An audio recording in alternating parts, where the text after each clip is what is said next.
This is Shelley Craft coming to you live on SNNLive. We're coming to you from the 7th Annual Precious Metals Summit in Beaver Creek, Colorado, 2017. I have with me today on the program Brian Maher of PPX Mining Corporation. It's a publicly traded company. I'm going to give you two symbols. It's PPX on the TSX-V and SNNGF on the OTC markets. Welcome to SNNLive. Thanks, Shelley. Glad to be here. It's good to have you. Let's start with an overview on the company, and then we'll go from there. Okay, well, PPX Mining has a project, Igor, in Northern Peru, where we're conducting test mining and bulk sampling, as well as we've just initiated a 6,600-meter diamond drill program exploring for gold and silver resources. We're hearing a lot lately out of South America in general. How long have you been on this property, and what's the size of the land package?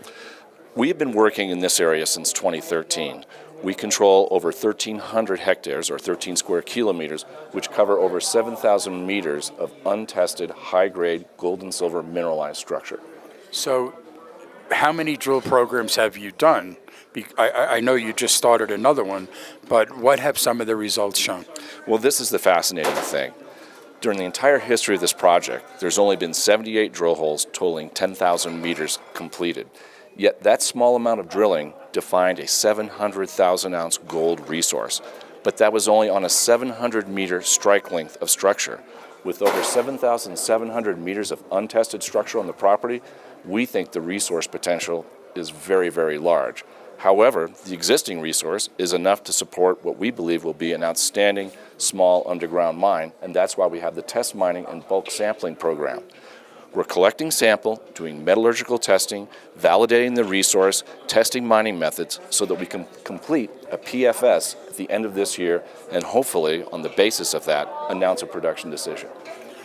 You're in an area that has been, Peru is well known as a mining district, correct? Absolutely. What is it like today? Politically, what's the motivation to be in the district? Who are some of your neighbors? Because, I know that's important information.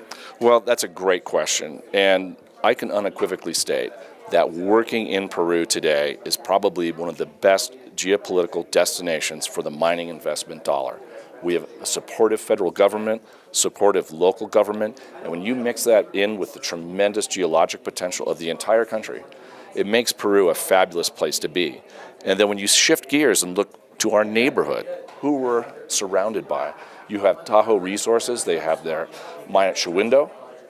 Just to the north of us is Yanacocha. To the south of us is Lagunas Norte. We're right in the heart of the Northern Peru gold belt.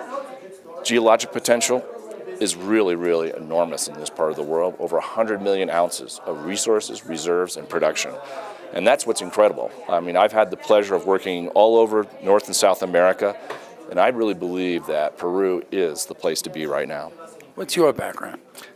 I'm a geologist. I don't get out in the field as much as I used to, but I had the good fortune to work both as an exploration geologist as well as run an underground mine for a number of years. So I look at projects from both aspects. What's the potential? What can you do with a drill rig? But also, can you make money mining it? Because after all, that's what we're here for. So then let me ask you about the infrastructure and the logistics to move around in the area. Great. So the Igor Project is readily accessible from the city of Trujillo, about 140 kilometers away. There's grid power to the property, water available, a talented workforce. In other words, all the things you look for in terms of infrastructure. We're in an area that has no significant archaeological sites, nor any particular environmental concerns. Yes, we're high in the Andes, but 3,500 meters in the Andes isn't that high. So one of my other questions that I like to ask is, if you are sitting on top of a large find, are you still going to consider becoming developers, and ultimately, are you going to be producers? It's a good question. I think one of the things that makes our story a little unique when you look at other junior companies is we have two parallel pathways for success. We're heading down the pathway to production. We want cash flow. We want to be a sustainable business entity with room to grow. On the other hand, we also have this exploration potential that can act as a catalyst for value growth as well. We see as heading towards two separate paths. One is, yes, we grow the project, we become a producer, we get to the point where we can utilize the strength provided by that to become an acquirer ourselves. However, if along that pathway somebody else wants to come along and make an offer for the company, that is something that as a board of directors and as management you always have to be aware of. But fundamentally, we recognize that if we keep our heads down, keep drilling, keep mining, and be successful, we will be successful for our shareholders, and that is what's most important. Brian, how do you educate investors in North America to look outside of North America at different projects? Well, Shelley, that's a great question, and I think the key really is for those investors to understand that operating in a Mexico, a Peru, a Chile is basically no different than operating in Nevada. You have the same rule of law, you have the same permitting process, you have the same procedures to go through as you develop an exploration project and then go into mine development. In other words, all the things you look for in terms of geopolitical stability and security are in place. But the fundamental issue facing not just investors but the mining industry is, where is that next million-ounce deposit going to come from? There is a finite number in the world, and as an explorationist, as a company involved in exploration, we have to look outside of Canada and the U.S. for those deposits. And so for our group, PPX Mining, we find Peru in particular an ideal place to be. Geopolitical stability, a strong, supportive federal government, and as I mentioned earlier, the geologic potential of the country is just now being untapped. And I know for many people that sounds odd given the number of very, very large projects and the long, long mining history of the country. But as more and more people get boots on the ground, we start looking closer, we still see tremendous opportunities for explorationists to make a new discovery. Let's get your website out there for more information, if you would.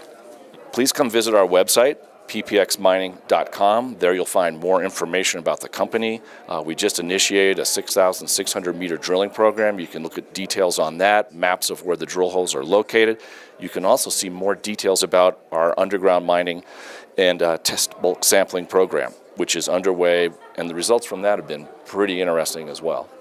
Ladies and gentlemen, Brian Maher, PPX Mining Corporation. It's a publicly traded company. I'm going to give you two symbols, PPX on the TSX Venture and SNNGF in the U.S. on the OTC markets. I'm Shelley Craft. This is SNNLive, and we're coming to you from the 7th Annual Precious Metals Summit right here in Beaver Creek, Colorado, 2017. Brian, thank you so much. Thanks, Shelley. Glad to be here. You're welcome, and thanks for coming on.